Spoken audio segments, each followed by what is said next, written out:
Who are you becoming? In this video, we're going to talk through a very simple but unbelievably effective process to help you to become, so that a year from now you look back and say, wow, people around you, people that work with you, people in your company, people in your family look at you and say, wow, that person has become much more than they were.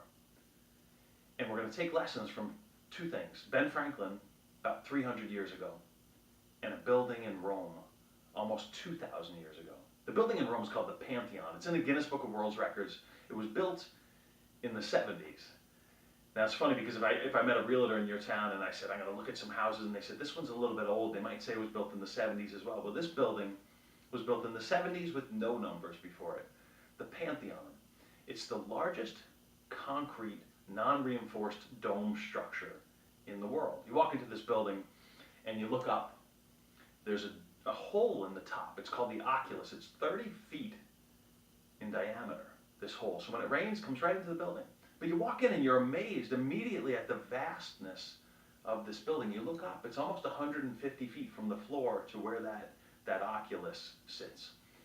And you could fit about a half of a football field inside of this building. No reinforcements in the middle. So what holds it up? What holds it up? And you might say the design, you might say the architecture, you might say the foundation.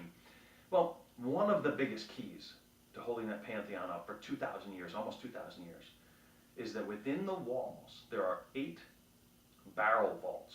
8 barrel vaults. They're very, very dense pillars, about 21 feet thick. The densest stone, the densest concrete. And these 8 pillars are built into the walls and around the outside of this ring, 142 feet in diameter at the base. Those pillars, those 8 pillars, keep that thing standing for almost 2,000 years. Well, that's great. What does that have to do with Ben Franklin? Ben Franklin, just about 300 years ago, in his early 20s, 20, 21, 22 years old, he writes out his plan for virtuous living.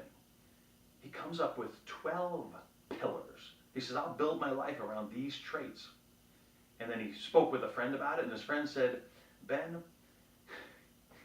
he said, a lot of people would consider you to be a little bit prideful, a little bit arrogant, pompous, obnoxious.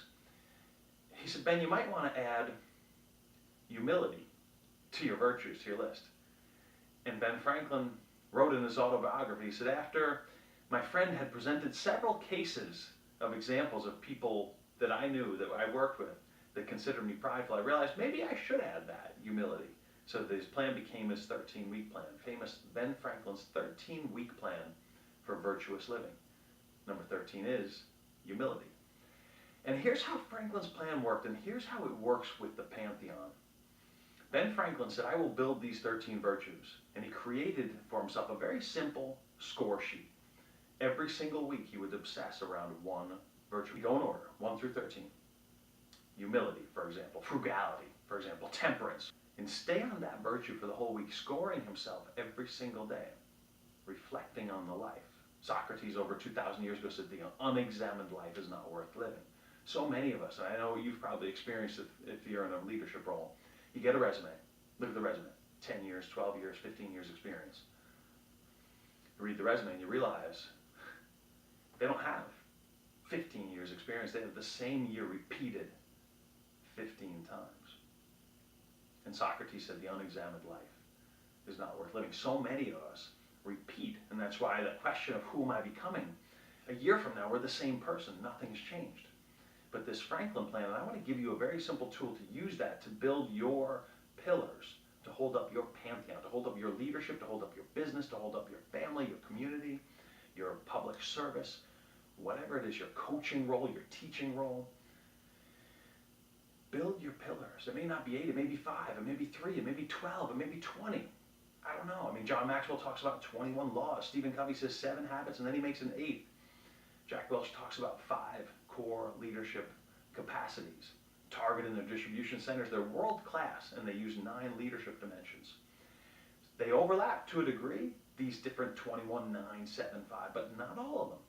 So what I'd encourage you to do is you start with a small group. And in this video series, we're going to challenge you to build that group and build that focus. So what Franklin did is he created 13. I do not recommend starting with 13. Start with a few. Start with 2, 3, 5 at the most. And repeat.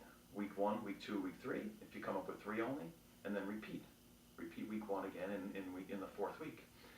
We're going to do that in this video series, and I'm going to give you a tool, and many, many tools actually, to help you so that a year from now you look back and say, you know what, I've built that pillar. You know, maybe one of your pillars is taking a lesson from Walt Disney, unbelievable clarity of vision, and his vision was constantly, it was becoming more and more clear and evolving and growing over time. Now, if people looked at your world 100 years from today, would they say that person had unbelievable clarity of vision, and it grew over time? It got more clear, and it got bigger, and they chased bigger things. So lesson number 1 we're going to start with is building your own pillars, building your own Pantheon, building your own personal development or Franklin plan. Build your own and download the little worksheet that'll help you to get started in that. I'll see you in the next video.